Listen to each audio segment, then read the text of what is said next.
Donc là, on va voir une limite connue, enfin que vous devez connaître, hein, que vous allez peut-être voir en classe de prépa ou en fin de terminale. Donc la limite est la suivante, 1 plus 1 sur n à la puissance n. Donc on va voir ça, et par ailleurs, on va savoir à quoi ça peut nous servir de connaître cette limite pour montrer qu'une série est divergente. Donc c'est parti, on y va. Donc là, on va apprendre à calculer la limite lorsque n tend vers plus l'infini de 1 plus 1 sur n à la puissance n. Donc le raisonnement qui consiste à dire que la limite est égale à 1 est erroné. C'est-à-dire que dire que 1 sur n tend vers 0 puis l'ensemble tend vers 1, c'est erroné.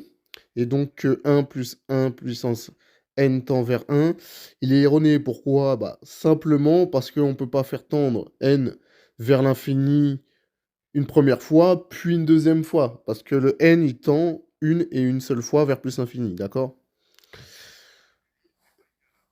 Du coup, la limite n'est pas égale à 1.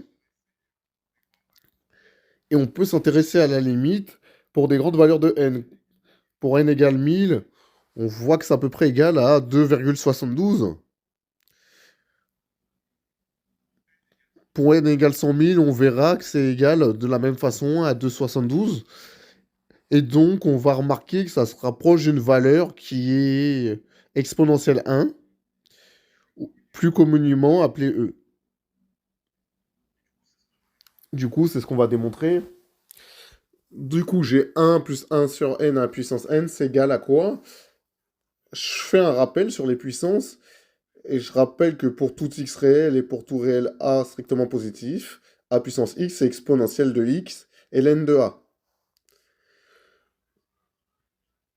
Du coup, 1 sur 1 plus n puissance n, je peux l'écrire exponentielle de n et ln de 1 plus 1 sur n.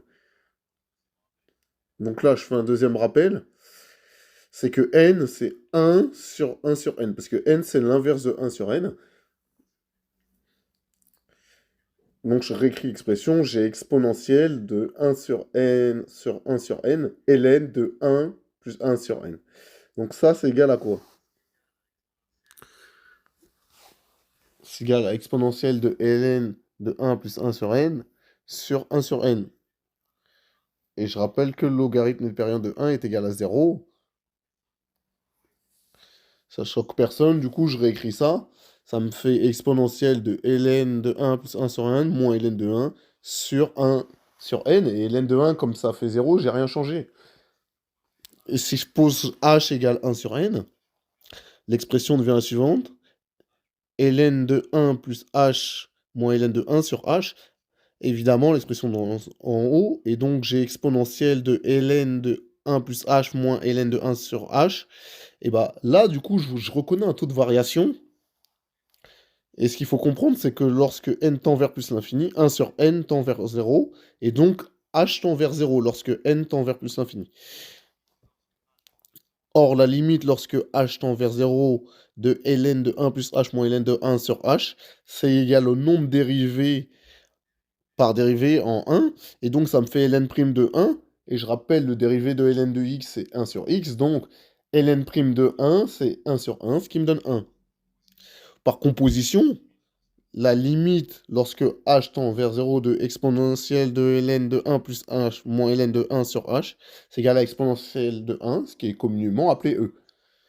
Il faut se rappeler, h c'est 1 sur n. Quand n tend vers plus l'infini, h tend vers 0. Donc la limite, lorsque n tend vers plus l'infini de 1 plus 1 sur n puissance n, c'est égal à exponentielle 1, c'est égal à e. À quoi ça sert de connaître cette limite? Eh bien, simplement, pour les élèves de prépa, ça nous permet d'étudier la convergence de la série suivante. Somme des 1 plus 1 sur n puissance n, lorsque n varie de 1 à plus l'infini.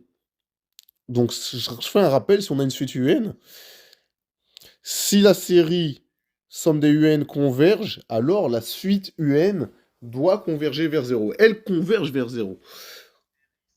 Si la série somme des UN converge, alors la suite UN converge vers 0. Mais ça veut dire quoi? Ça veut dire que si la suite UN ne converge pas vers 0, la série diverge. On dit qu'elle diverge grossièrement. Par contre, attention, j'ai pas dit que si la suite convergeait vers 0, que la série convergeait. J'ai dit si la série converge, alors la suite converge vers 0. Il faut bien distinguer, hein.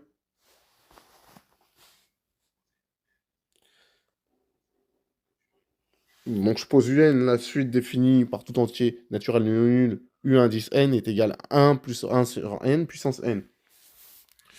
Et j'ai vu que la limite de UN c'était E, donc elle ne converge pas vers 0, donc la série sigma des UN diverge